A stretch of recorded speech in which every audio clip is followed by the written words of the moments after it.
Today we have Dr. Stacy Wentworth, who will be speaking today for us, and she is the Assistant Professor of Radiation Oncology at Wake Forest School of Medicine and Director of Cancer Survivorship for Atrium Health Levine Cancer at Atrium Health Wake Forest Baptist Health. Her clinical and research interests lie in radiation and survivorship concerns. So I will let you take it away. All right. Thanks, Chris. Can you hear me okay? Okay, wonderful. Cool. Well, I just want to encourage everyone again to sign up for your CME and also to put any questions in the chat. Chris will answer those at the end. And I really would like to help answer any questions that you have. So thank you for being here. My disclosure, so I am a speaker for Varian Medical Systems. Really, I'd like to sort of talk about, and this is a supportive care audience, so I'm sure that you are well versed in the importance of cancer survivorship, but I'd like to sort of help you think about survivorship in a different way. And then also, I think that there are a lot of cul-de-sacs that we all get stuck in when we're talking about cancer survivorship. So I really just want to talk about the difference between surveillance and survivorship. And then we have been going through our data in early stage lung cancer survivorship. And I think that's a unique opportunity with the increase in lung cancer screening that many systems are going to have in providing survivorship care. So I grew up in Illinois in the 90s. And of course, Michael Jordan is, everyone knows him. And those of you that are in North Carolina know him as well. So I don't think anyone would argue that Michael Jordan is not a basketball legend. But I really want us to think about that in terms of a cancer survivor. So there is the individual who can become a legend, but I think we also have a chance to create a legacy that lives on past that individual patient, past the individual doctor-patient relationship. And how do we really create a legacy that lives on? So Michael Jordan, plus or minus, retired almost 30 years ago, going on 40 years ago now, but we still all know what it looks like when someone's dunking a basketball, sticking their tongue out. And of course, my children and some of my friends' grandchildren are still wearing Air Jordans. And I would say that that's a legacy. And I think we can think about survivorship in that way as well. So these are some of the NCI most recent statistics that tell us that in a decade, we're going to have a 25%, 24% increase in cancer survivors, and that's 22 million cancer survivors in the United States. And I think we also have to think about that that's related to overall survival as well. So people are surviving heart disease, they're surviving strokes. We're doing a better job in diabetes and blood pressure control, as well as smoking cessation. And that's going to lead to older survivors as well. So if we have more survivors, they're surviving longer and they're becoming older survivors, that means that our survivors are not just pediatric or adult survivors of pediatric cancers or young women surviving breast cancer. We really are going to have more complicated survivors, and how we deal with those more complicated survivors is something I think we need to be cognizant of. And I just want to talk to you about the fact that we're going to have a lot of breast cancer survivors and a lot of prostate cancer survivors. Oh, sorry, wrong way. The other important piece of information, so this is an older study, it's almost 10 years old now, is that we cannot keep up. This was even before the Great Resignation, and 4 out of 10 oncologists want to leave the workforce. 5 to 6 out of 10 oncology nurses want to leave the workforce. So this is all pre-pandemic. And even then, we're going to have a 40 to 50% growth in what is needed from oncologists. So these are MDs, board certified hematologists and oncologists.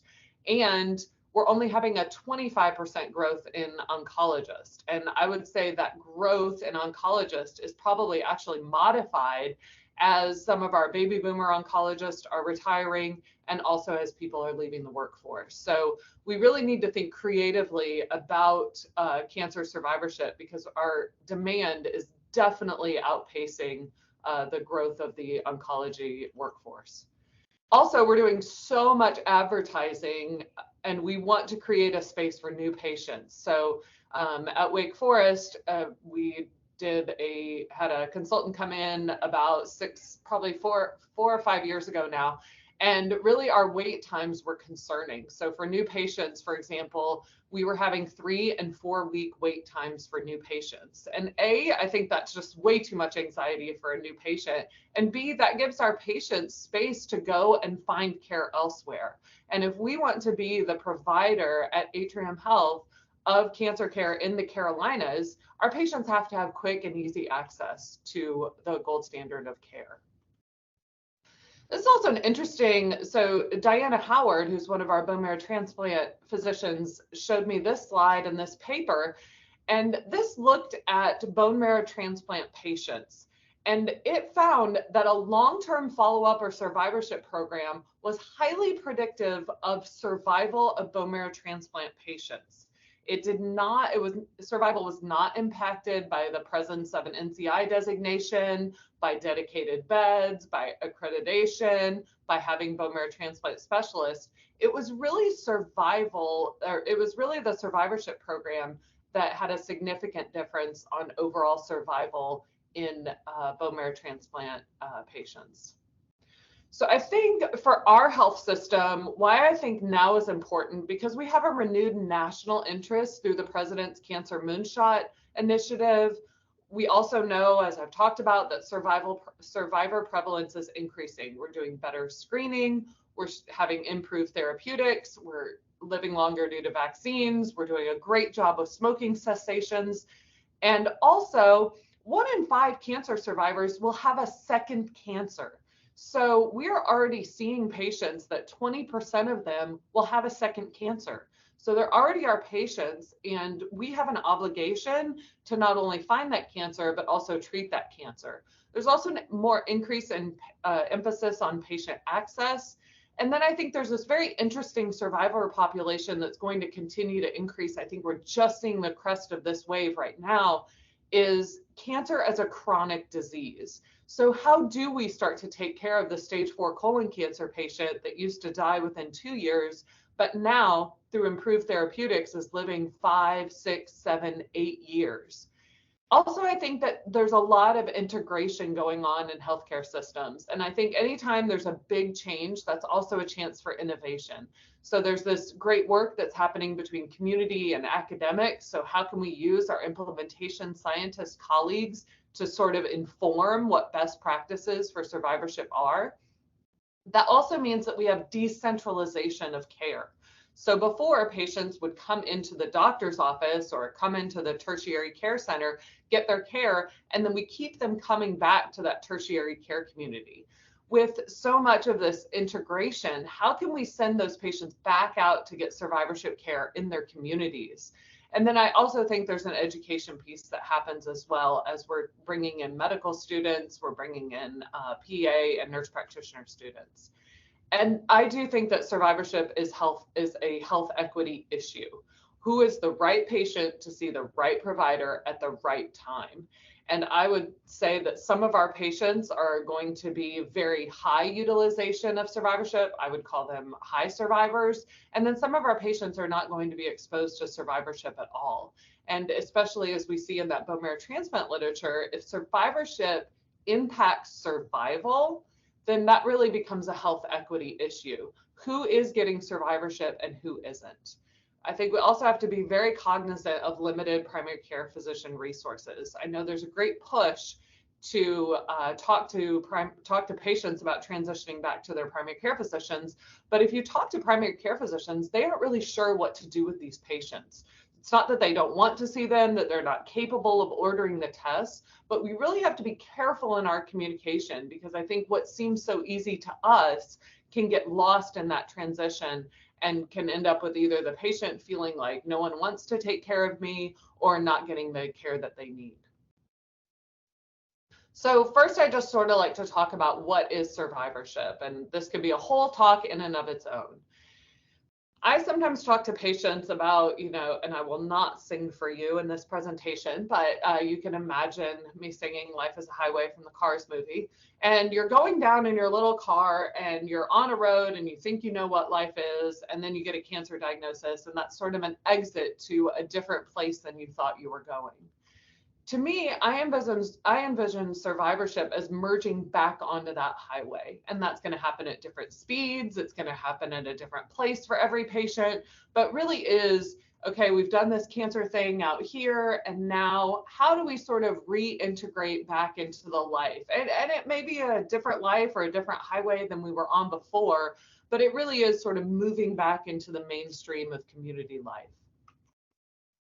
I think I also talk to patients about survivorship being an important transition. So in cancer care, we really have an illness approach. So we have something that is not good for our patient, and we're trying to get that not good thing away, controlled, cured, never to come back. How do we then switch patients who we've now really brainwashed into this illness mentality into a wellness mentality? And some of that, I think, has to be done during that process of treatment, is to say, we are not treating you to become a cancer survivor. We're treating you to become a whole person. And so starting that conversation of this illness to wellness, we're not just treating the cancer, we're treating the person. And then when do we start changing the focus from illness to wellness? To me, that's an important transition that survivorship can take place. Now, I will say, for those of you who are looking to start a survivorship program, when you talk to physicians, our approach to survivorship is overwhelmingly going to be what we are taught in our training programs, which is medical surveillance. What are the effects of our treatment that patients are having, and how do we manage those? Is cancer back? Is it not? And when is the next time we need to see you to check on the status of your cancer? Obviously, really important. The National Coalition of Cancer Survivors just came out with their annual report, and they surveyed over 2,000 patients and caregivers. And by far and away, this is what patients expect from their providers. So this is really important to them. However, there is another aspect of survivorship that sometimes I think when you talk about survivorship, people have not been trained or not aware of the education and engagement piece of cancer survivors. And I'm not sure many survivors also expect this or know how to ask for this as well. So we're really going to focus on both of these things, which I think are both important to survivors. This is Michael Richardson, who started the survivorship program at LCI. He talks about the Survivorship 7. And I think this is a really great way to sort of illustrate what's important in survivorship that is more than just surveillance of the original cancer. As we all know, there have been huge changes in genetic testing. Really, there is recommendation that if patients haven't undergone genetic testing in the last 10 years, that they should be retested. There's the long-term effects of treatment that we can talk about, some late effects that don't even show up until 10 years after treatment. Again, surveillance, like we talked about, screening, again, for those 1 in 5 second cancers that are going to happen. And then also lifestyle changes to both prevent cancer recurrence and then other cancers and to promote health. And then important, as we talked about with the primary care physician, coordination of care, who's doing what and how often.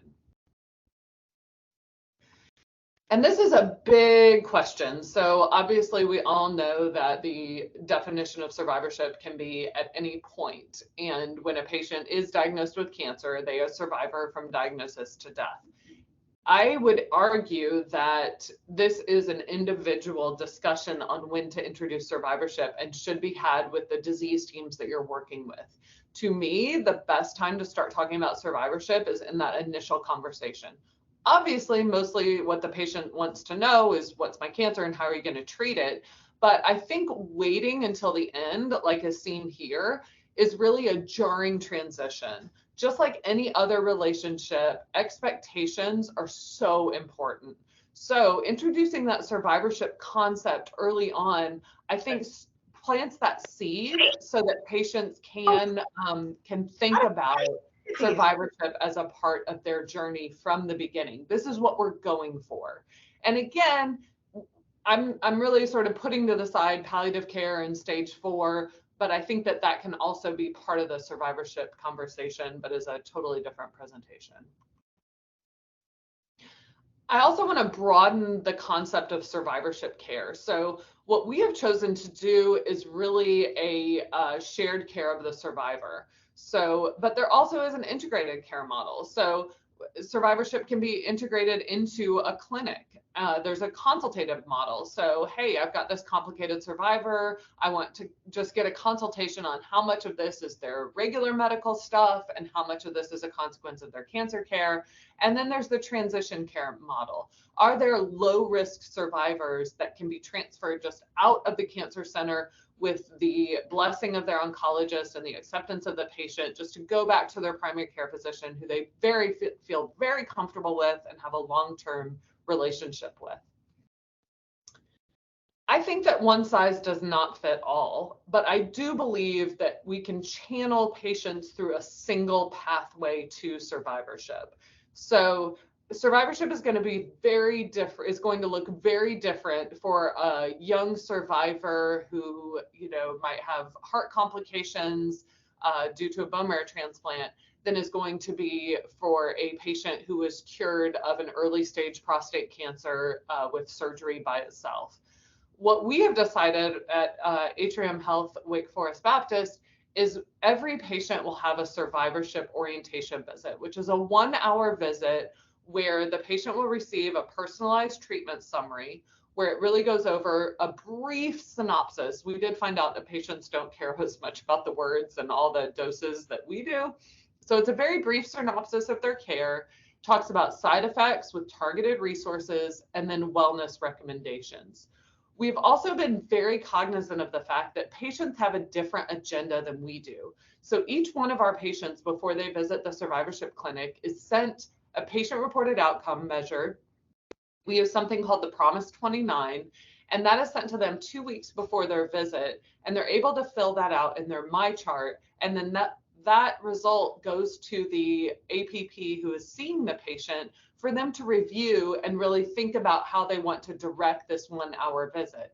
That visit does no good if somebody wants to talk about, sexual dysfunction, but the provider is really focused on lung cancer survivorship and wants to talk about tobacco cessation.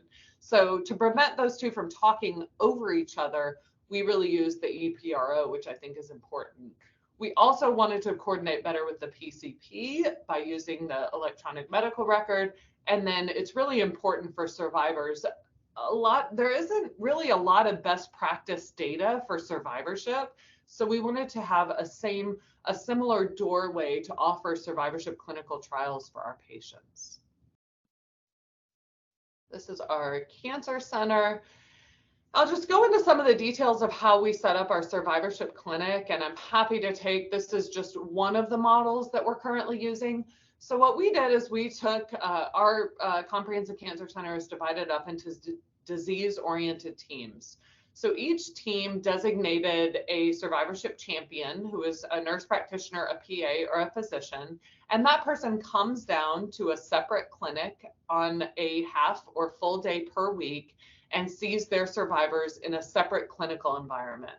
And I will say some of the most positive feedback we have had is patients transitioning from the busy oncology clinic where they remember being sick or told that they had cancer or that their chemotherapy wasn't working, transitioning away from being in that illness space to a space that's totally separate and is focused on wellness has been a very positive patient feedback that we've received. So I'll just talk a little bit about our early stage lung cancer survivorship clinic. We've been doing this for about 4 years now, and our lung cancer disease-oriented team was one of the early adapters and was very on board with survivorship care for their patients. So the first thing we did is sort of come up with a framework of when and how people go to survivorship. So we knew the disease-oriented team really drove this based on NCCN guidelines and their own personal practice mechanisms. And we knew that there were patients who had gotten chemo radiation, had gotten post-operative radiation, or had been treated with SBRT for an early stage lung cancer patient. And that was really driven by the radiation oncologist. Patients who were treated with surgery and no chemotherapy, they were almost immediately transitioned to survivorship. And then there's sort of that mucky middle that we're still working in. So really what I'm presenting today was the most clear pathways of patients with early stage lung cancer who only got surgery or who only got radiation. And after a post-treatment visit, about a month after their surgery or about a month after radiation, were transitioned directly to survivorship for their follow-up care. So what we first did in EPIC was created a referral to our survivorship clinic. And this was our second floor clinic. And we gave providers the option, is this a referral visit or is this a long-term visit? Most of these lung cancer, well, all of these lung cancer survivorship visits are long-term. So this is not a one-time visit. This is permanent discharge to survivorship. And then they choose, are they going to be seeing the surgery APP or the radiation oncology APP? And then they would choose lung and then choose when they wanted the patient to be seen. This then goes to a referral work queue and the patient is scheduled for an appointment at the appropriate time. We also developed this brochure that patients were given at point of testing, point of care. So patients, that warm handoff to survivorship was really important to say, here is where you're going. It's not an unknown. You can drop by and see it on the second floor on your way out of the medical center. And this just sort of talks about and answers some common questions. And so it wasn't just like, hey, you're going to get this random call, but instead, this is the extra services that we're providing for you. Prior to their first appointment, patients were sent a video, again, to their MyChart, a video of me, and that's the best we had, discussing what is survivorship, how is that, what to expect, and then the Promise 29, you can see some of the questions here, as well as the NCCN distress thermometer. So that was prior to the first appointment. 2 weeks before, the patients are all sent that in their medical record. When the patients come for their appointment, they usually are scheduled for a CT scan prior, and they're called about a day or two before by our clinic scheduler. They're told about, reminded of their appointments, and then when they arrive in clinic, they are roomed by a CMA. And we really wanted to standardize survivorship. So each disease team was asked, what are specific questions that you want to ask to your patients that you think are important? Not just remember, oh, let me remember to ask the lung cancer patient if they've had their pneumonia vaccine, but let's go ahead and put that in a flow sheet. So when the CMA is rooming the patient, they fill out this flow sheet, and you can see in some of these, there's a place for documentation. So have you seen your PCP? That was what we heard over and over from our oncology providers, is that a lot of our patients weren't seeing their PCP. So this is a prompt, not only to document that, but also to let us know if the patient needed help finding a PCP. Then this is just an example of what our survivorship care plan looks like. I know it's not that attractive from marketing, but this is what Epic gave us. So this is an example of a breast care plan. And all of these yellow markers were just tagged down. We just listed the providers. And so the APP who was going to see the patient was able to just click through this very quickly. And their staging information is auto blown in from Epic. So we took the time for documenting on a survivorship patient from about 45 minutes to about 8 minutes. So this takes very little time. And again, that was driven by provider feedback. We don't like filling out survivorship care plans. They take forever. And also by patient feedback of what they really wanted to know. And then also feedback from primary care physicians that this follow-up visit schedule, what is happening to these patients and who's doing what. Then all of this was, then we also developed a smart set. So again, survivorship should be standard. What is the standard for lung cancer survivorship? So at the end of the visit, we wanted, again, to decrease click time, and we developed a smart set. So all of that information from the flow sheet was blown into a standard clinic note. And then this smart set comes in at the end of the visit with the most common orders that a lung cancer survivorship visit might prompt. And again, they can just click this off. They don't have to go in and type in orders or try to remember. And again, it's another prompt that says, hey, did you want to do any of this based on what you guys talked about today? After that, they click on approve. They click and approve they can go into their clinic note, do some minor subjective documentation, and all in all, they're done with documentation at the end of the visit. That's another thing that providers told us is I don't want to spend 45 minutes per note documenting at the end of the day. So we really wanted to get less than 15 minutes of documentation, and we're definitely in that, we're in that window.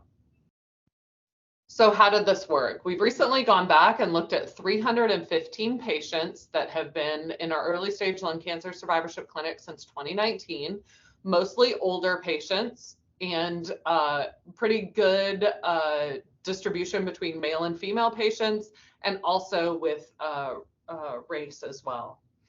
We do see quite a few rural patients. That is one thing in Western North Carolina that makes us different.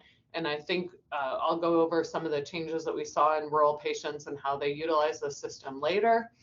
And we saw about 64% of patients utilize surgery, and about 36% of patients were treated with SBRT.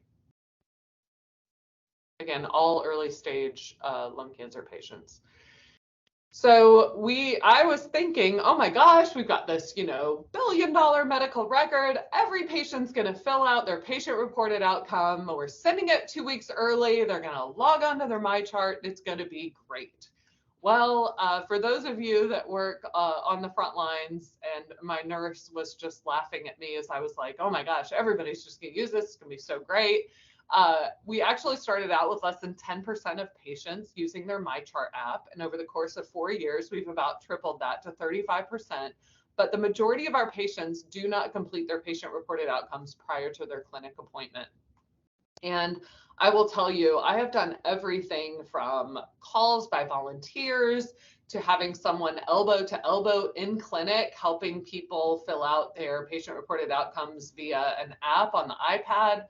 But I think this speaks a little bit to culture change. So we had not in 2019 and 2020 really been doing the front part of education and inculcating into our patients at diagnosis, hey, we're going to be communicating to you through your MyChart app, through your entire cancer diagnosis and treatment. So really emphasizing that's going to be your primary point of contact.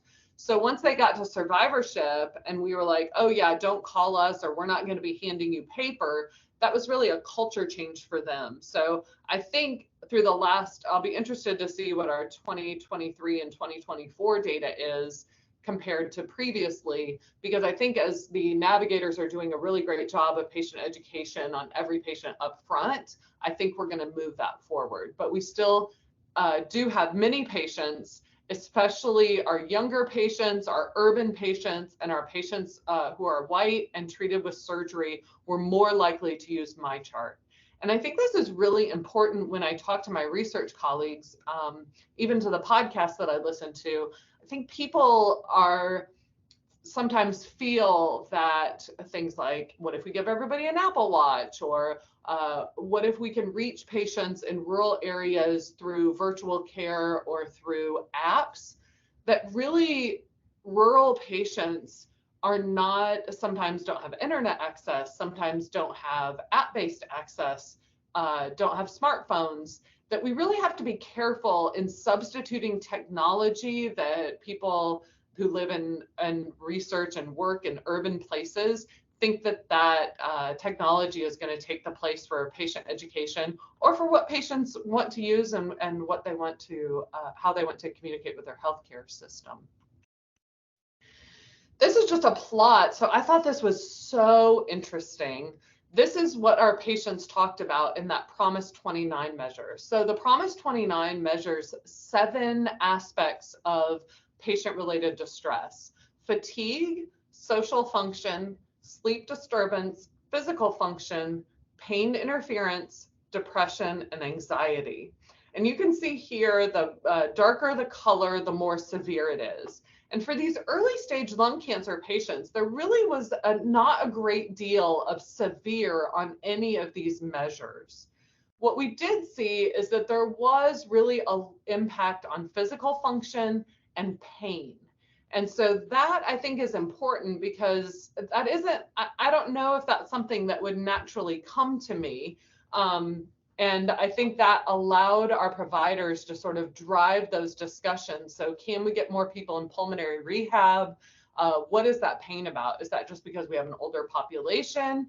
Is that, pain from a rib fracture or post-surgical pain? But again, really not a high level of distress in our lung cancer patients. So that when I'm thinking about going to administration for resources, this is important to know what I think is happening in my patients and what resources I need. I probably need to focus on, hey, we need more access to pulmonary rehab, or we need more access to pain management, because that's what these survivors need.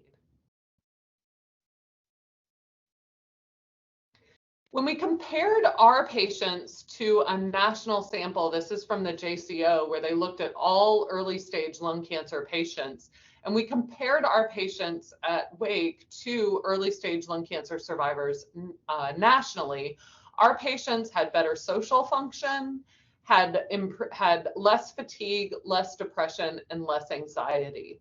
Where our patients differed from the national sample was they had worse sleep, worse physical function, and worse pain as compared to the US population. So again, what makes our survivors different, and how can that drive programming and resources for those patients? This, again, when I put my program director hat on, there was no difference in the PROMIS T-scores between treatment groups. So when we look at as patients treated with radiation and patients treated with surgery, this is really overlapping scores for each one of these patients.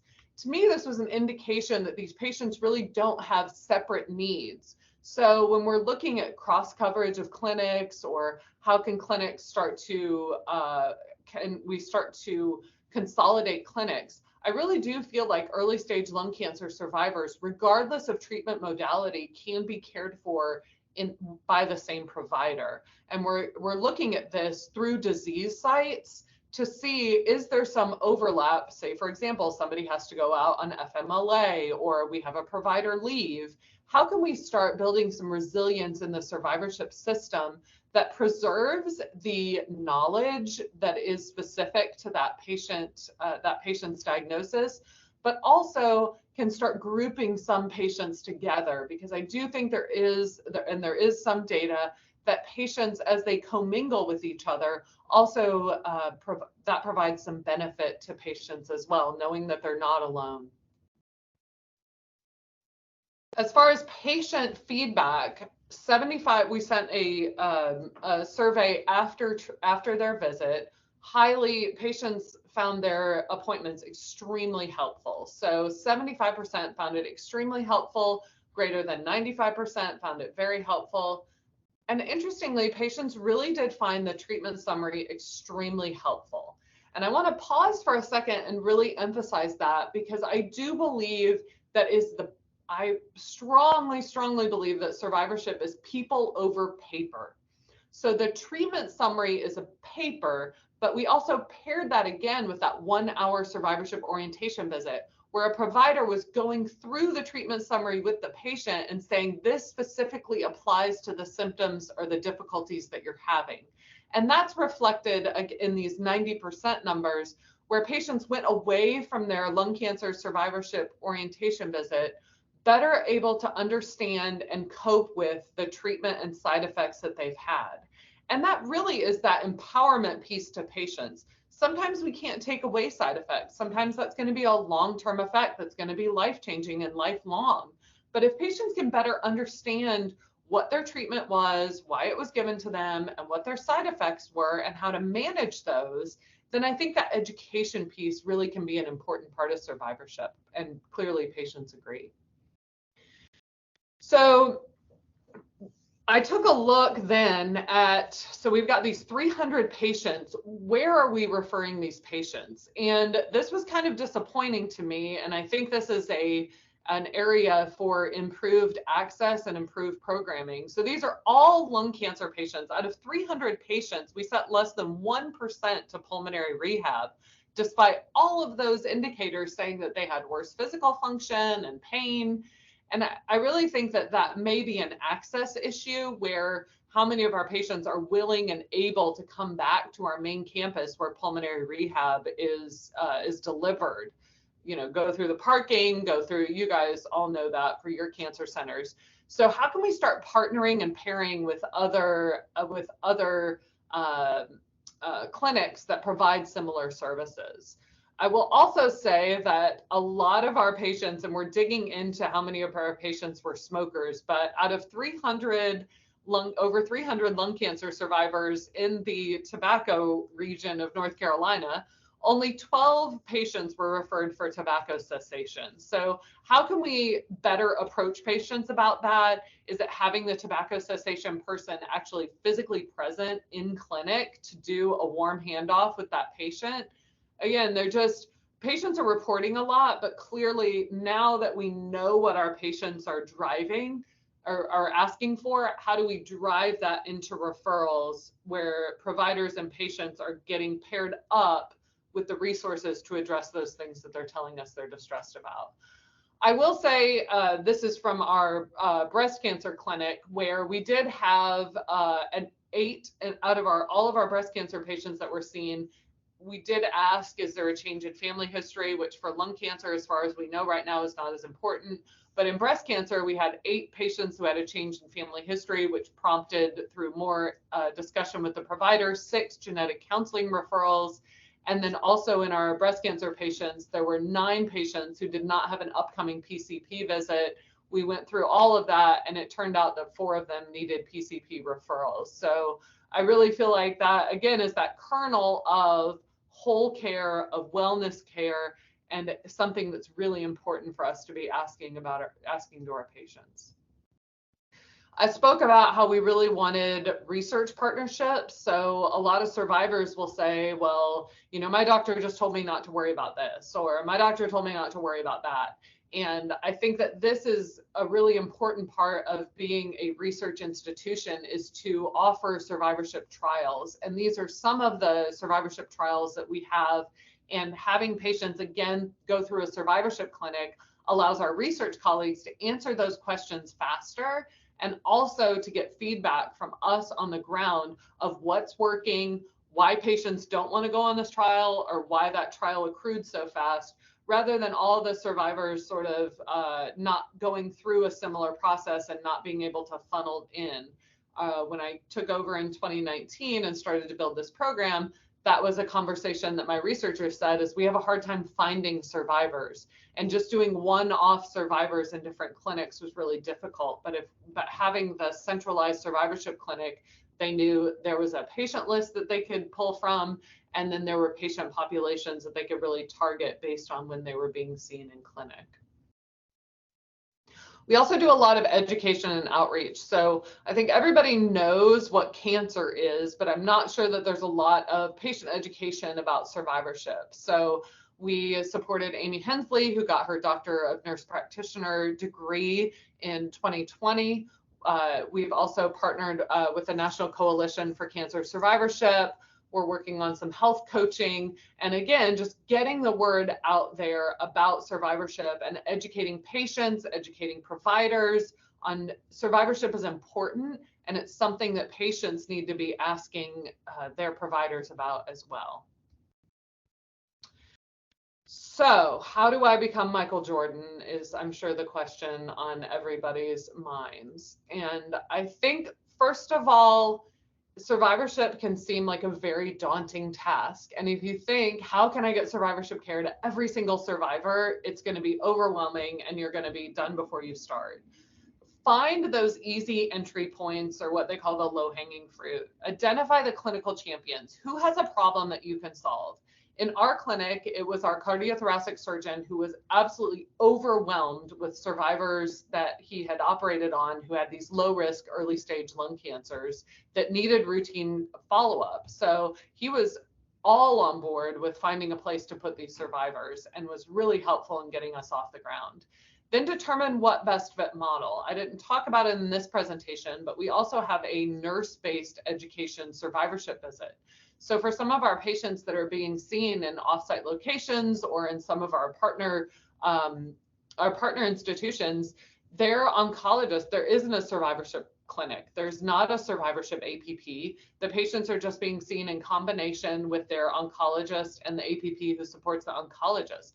In that case, that team didn't have the bandwidth to have a 1 hour survivorship orientation visit. So for those patients, we put a nurse in as a virtual nurse who calls the patient, goes over their care plan, sends them resources, and if they identify any medical issues, sends that through an inbox message to the care team. So that's really just an education visit. So I'm not saying that this model of having a separate survivorship clinic is the answer for everyone. It may be that there's a best fit model for you. And I think you kind of have to look around and see what resources your institution has and determine what needs are there and then what is the best fit for you. I think it's very important, as you all know, to include supportive care. So the survivorship team cannot and does not have to do everything. There may be people that have an idea or they have a grant or they have some resources or they have a clinic or program that has spots available that aren't being utilized.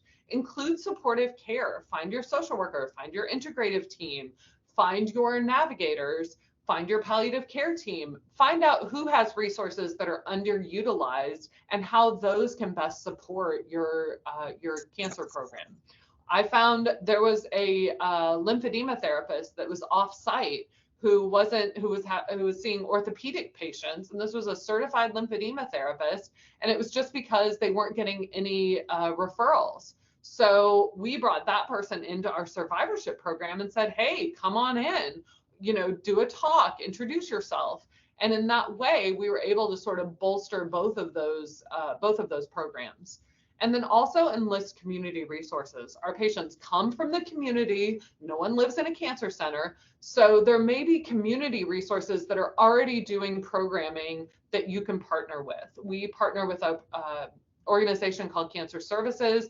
They, during the pandemic, were very easily able to navigate, well, I say easy, probably their director would not say that, but they were able to navigate and to transition to virtual offerings. And that was something with my tiny team that I started with, I was not able to do.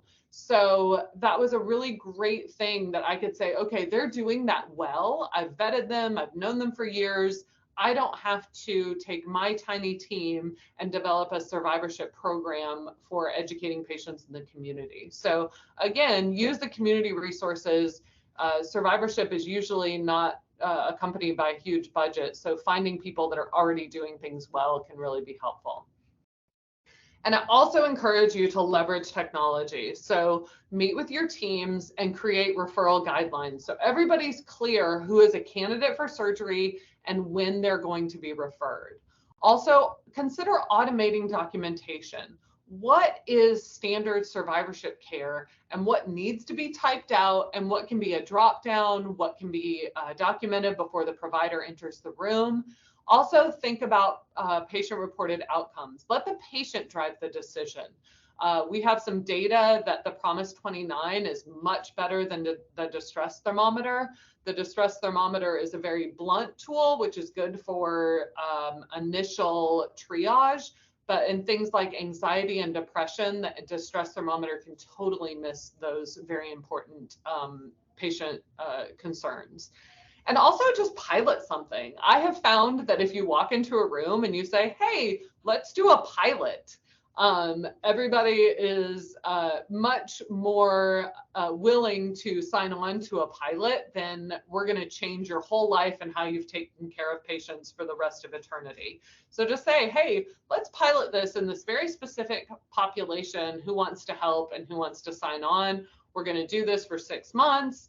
figure out if it works, do some patient feedback. If it works, great. If it doesn't, we can always come back and change something. But I think if you wait for everybody to be on board, or you wait till you have all the answers, it'll never get off the ground and you won't learn anything. So sometimes you try things and it doesn't work, and that's okay too. You're trying something. And I think just jump in. Survivorship is a growing need. And I really, again, encourage you not to think about just the one patient. So a legend is what you do, and a legacy is who you are. And I strongly believe that the purpose of a cancer center is to create cancer survivors. So we need to be thinking about that as our primary goal and mission of who we are and what we do, is to really try to give patients the best quality and quantity of life in combination with their wishes. And that is what we're here for. So think about, what is the legacy that we are creating in this patient, and how can that move on past the treatment phase? These are just some resources, my contact information that I also put in the chat. I also, if anybody's interested in cancer survivorship, the Cancer Survivorship Provider Network is invaluable resource for building programs, for patient resources, for provider resources, for asking questions. They're wonderful. The National Coalition for Cancer Survivorship is a lobbying organization. There's a bill right now to provide funding for navigation and survivorship. That would be, call your congressman. I call once a week. And then also I'm doing a Substack about cancer culture. And if you're interested in the cancer conversation, it'd be great to have you with us. So that's the end of my presentation. And I'm happy, I think we've got a couple of minutes to go ahead and answer some questions. Thank you very much. That was amazing. I really enjoyed your presentation. If anyone has questions, feel free to put them in the chat. I'll be monitoring that. But I did want to ask one question to get us started. You alluded to this a little towards the beginning of your talk, but what is the role of survivorship for metastatic cancer patients? I know that the COC eliminated metastatic cancers when they talked about survivorship care plans.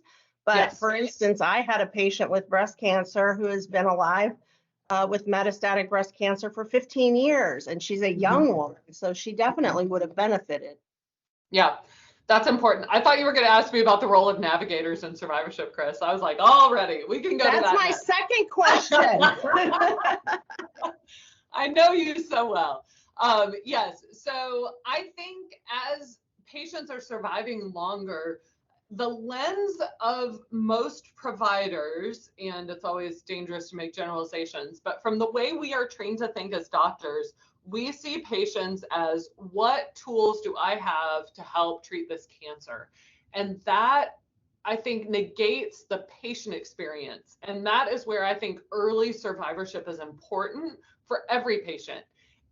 If we wait until breast cancer patients are done with their complete AI, that's 5, 8, 10 years down the road. And I think we've missed that window where something like health coaching or the changes or the distress, the patient's already internalized that help in a helpful way or in a non-helpful way. So I think in these early metastatic patients that is an important conversation to have, to say, hey, early on, after a year, when we sort of see where this thing is going, I'd like for you to meet with survivorship, because there are resources that can help you navigate this world. And I think that goes to an equity issue, is that we've labeled this person incurable, but we've also labeled them a survivor. And navigating that world, I think, can lead patients who are already over-resourced to find the resources that they need, and patients who are under-resourced to not find the resources that they need. So ideally, I think that long-term survivors are absolutely candidates for survivorship. And you could even talk about doing different, probably different models of care, where also the care is alternated between the provider and the survivorship provider. So I think at least giving patients the option to have the resources is really important. Perfect. Thank you. Okay, before we get to my second question, there is a question in the chat. It says, I don't think we can have a conversation about survivorship without talking about the primary care crisis in this country. Primary care doctors are being increasingly overburdened and are expected to see patients in 15-minute visits with increasing turnover. I don't know if cancer survivors are being adequately served in the current primary care model. Absolutely, totally agree. And when I talk to my friends who are family practice, especially I think too with the rise in nurse practitioners and PAs who are wonderful survivorship providers, but also coming out of not having specialty training in oncology and showing up in primary care and then having this complicated cancer patient put on their schedule for a 30-minute initial visit. To me, Jennifer Klemp at the University of Kansas does a lot of this work because a lot of the University of Kansas patients are in very rural settings. And what she found in her research from primary care, from working with primary care physicians, is they're like, we can do it, but we don't want a 15-page care plan. We don't want, a bunch of medicines we can't even pronounce. We want an order set and epic for this cancer survivor that tells us what we need to order and when.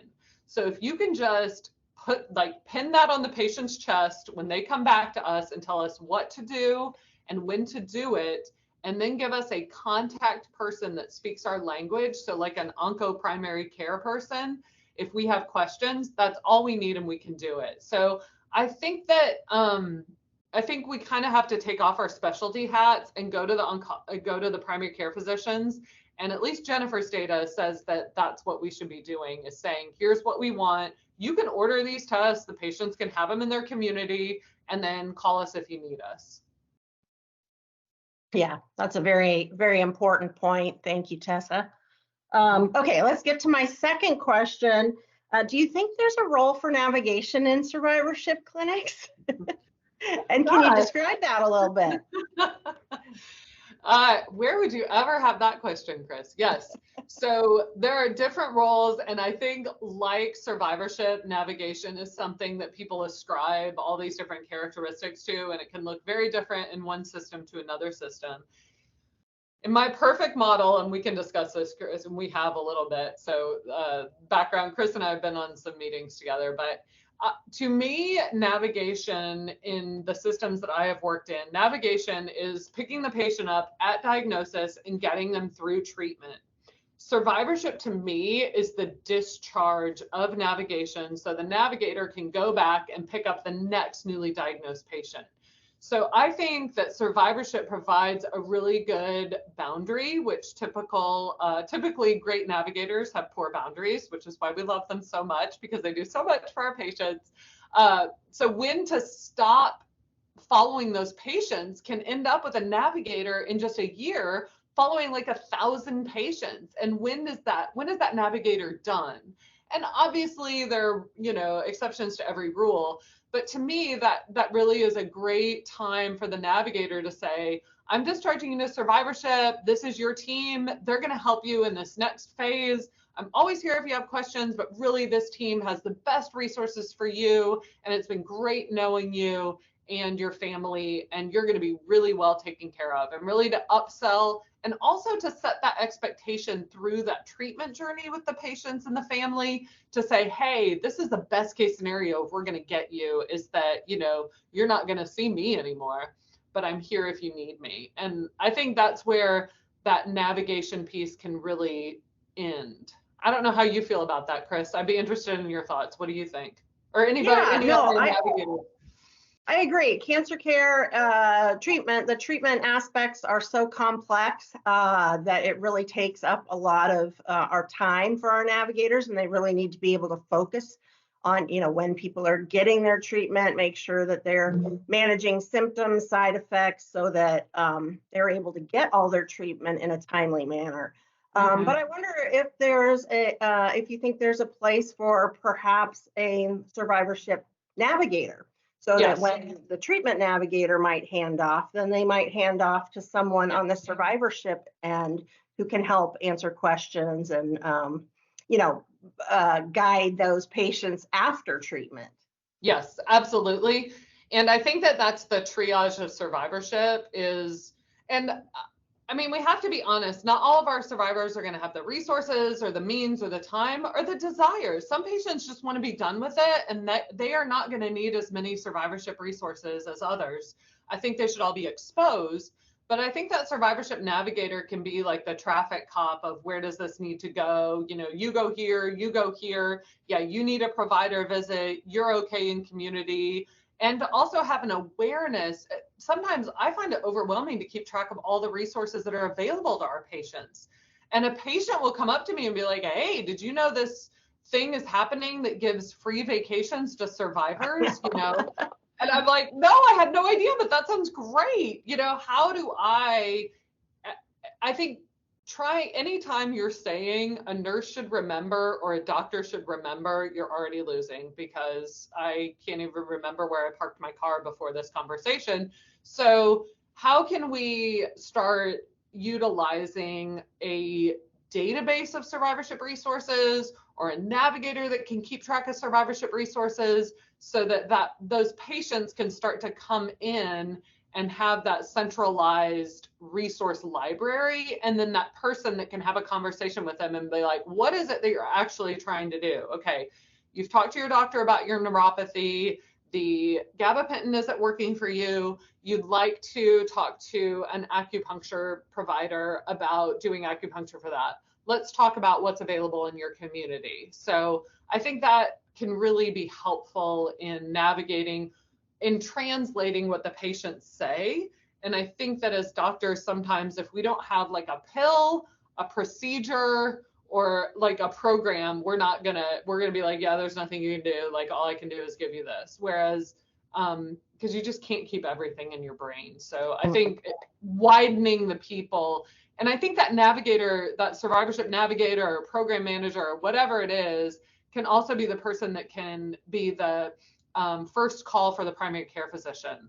Because I do think that, I mean, those primary care physicians, like you're saying, Chris, they are responsible for so many things. Mm-hmm. And having easy access to an expert is part of what makes us the expert. And I think we need to have that to support our colleagues. Yeah, I agree.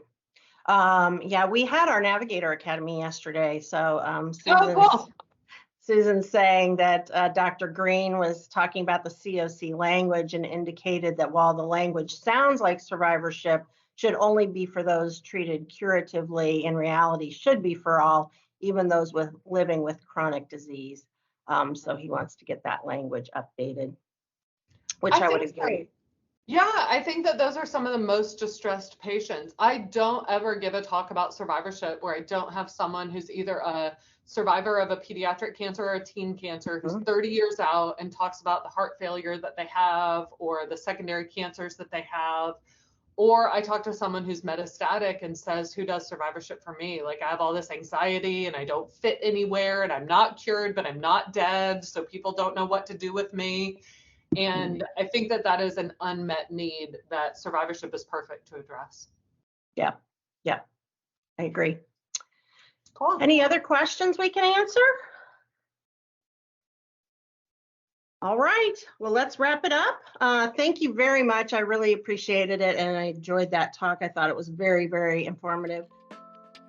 Thanks for watching. For more information, visit us online, send us an email, or give us a call. Don't forget to click subscribe and hit that notification bell so you know when new videos are released. And most of all, be well.